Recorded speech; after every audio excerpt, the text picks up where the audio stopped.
Good morning, this is Jan John, and today I am going to talk about confidence, that quality that most of us wish we had more of.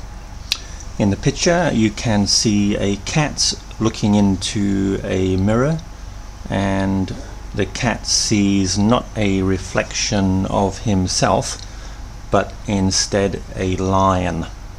So what we can guess here is that this cat has a very high opinion of himself. What do you see when you look in the mirror? You see a pussy or you see a lion? Do you understand the expression "don't be a pussy," which you will hear very often in the movies? It means don't be weak or don't be a coward. We can also say don't be a pussycat. For some reason I don't understand, we associate cats with weakness, but I really don't think this is true. I have seen cats stand up to a dog 10 times their size, so cats are by no means weak or timid. You'll also hear the word pussy mentioned in a vulgar way, to refer to a woman's vagina, a very commonly used term in the movies. So, is it good to have confidence or not? I think when we look at society, we can see that confidence is definitely a positive quality, and it helps people enormously. People with confidence get better jobs, they get better boyfriends and girlfriends, they get more opportunities in life, they dominate conversations and meetings. So I think if we have a choice, we would all choose to be confident rather than the opposite. I think confidence is probably built in childhood. I have noticed that people who are confident seem to have this quality deep in their character, and I suspect it was originally created when they were very young. However, confidence does not necessarily mean that these people are better than us. It doesn't mean they have better skills or more knowledge. It just shows the way they feel about themselves. Confident people can be very annoying and dangerous, and sometimes bullying, B-U-L-L-Y-I-N-G, and having to work with a very confident person can sometimes be very difficult.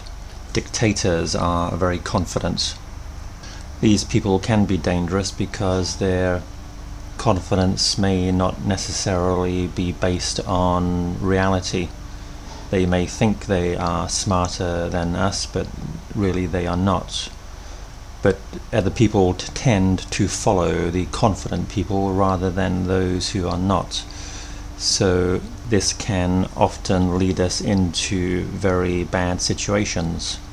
If you're in a group arguing about a direction to take, the confident people are more likely to win over the other people, even though their choice may not be any better than ours.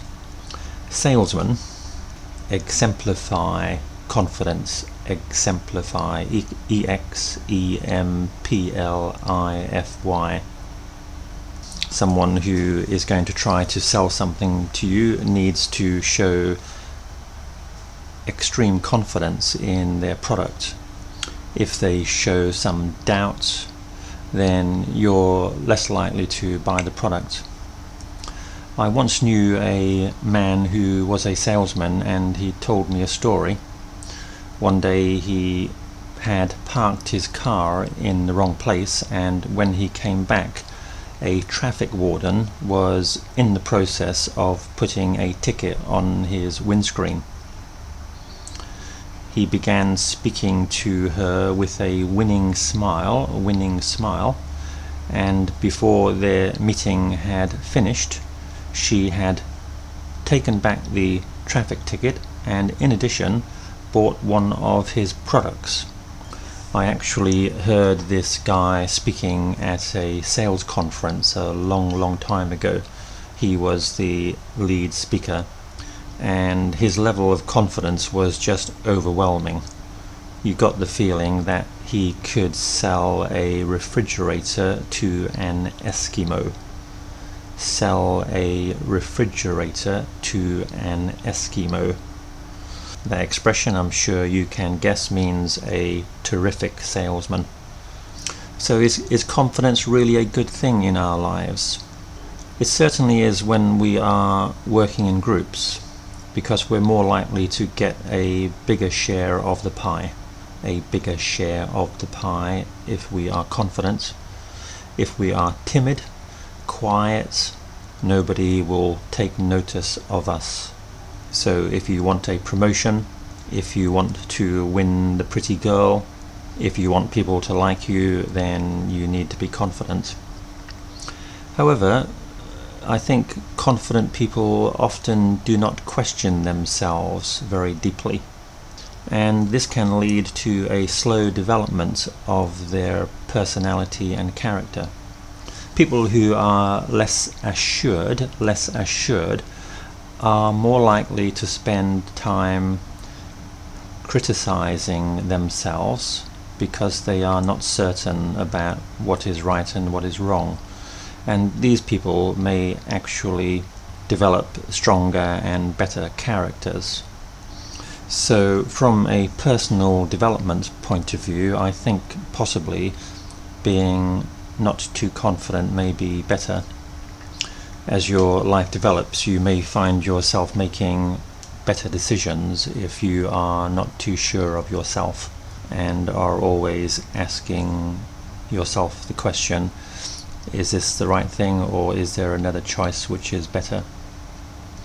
And also questioning your beliefs. So let's get on to an essay question. We live in a social world and we can see that confidence is a quality that many people value. Do you think confidence is a positive quality in society? So let's begin with the introduction. Confident people seem to walk with more self-assurance than the rest of us. They seem to be deeply convinced that they are right about every issue and that everyone is going to agree with them. You can see confident people as leaders in organizations, dominating the discussion in groups and getting what they want most of the time. This personal belief or self-belief may have originated in their childhood, or it may be something they have developed through experience. That's enough for the introduction. Now, second paragraph. I have to decide whether to support confidence or the opposite. I think I have to support confidence, so this is going to be the main paragraph. I have seen many examples throughout my life of people who are confident, being more successful, having more friends, and having greater fun in life. They always seem to be the most popular people at parties. Everyone wants to talk to them, and they seem to get their own way most of the time. I remember a friend I used to have at university called Frank. He was a really confident guy. He wasn't particularly good looking or smart, but he always had the most beautiful girlfriends, and he was always the leader in clubs and student activities. I first met him after I had been studying for around 4 months, and he immediately impressed me with his character and overwhelming self-assurance. I used to like to hang out with him because he always had lots of pretty girls surrounding him, and I hoped that one of them might notice me. In the end, though, they didn't, and I felt totally rejected. I tried to be confident like him, but I could not quite pull it off. I don't know where his confidence came from, but it was something which seemed to be deeply ingrained in his character. Now, third paragraph, talking about why confidence may not be a good quality. Let's begin. On the other hand, I have known very confident people who have caused enormous problems. Their confidence can be so overwhelming that everyone believes them, even though in fact they do not have the skills or knowledge to back up their thinking. For example, I used to have a girlfriend who would disagree with me on every issue because she always thought she knew best. This was a really tiring relationship because even though many times I was quite sure that my opinion was valid, she would still nevertheless argue until the cows came home. Sometimes, though, her confidence was so strong that I was persuaded into thinking that she must be right, because how can you be so confident without some credibility to your thinking? This often led me to agree with her, and later I found out many times that in fact she was wrong. So this whole experience led me to be very wary of confident people who speak too quickly without any apparent thought, or have an assured air about them. Air here is spelled A-I-R. We need to be wary of, W-A-R-Y. And last paragraph, the conclusion. In conclusion, being confident is certainly going to make your life better in society, but in regard to personal development, it may stymie your progress. Stymie, S-T-Y-M-I-E. Stymie your progress. That's the end of the essay.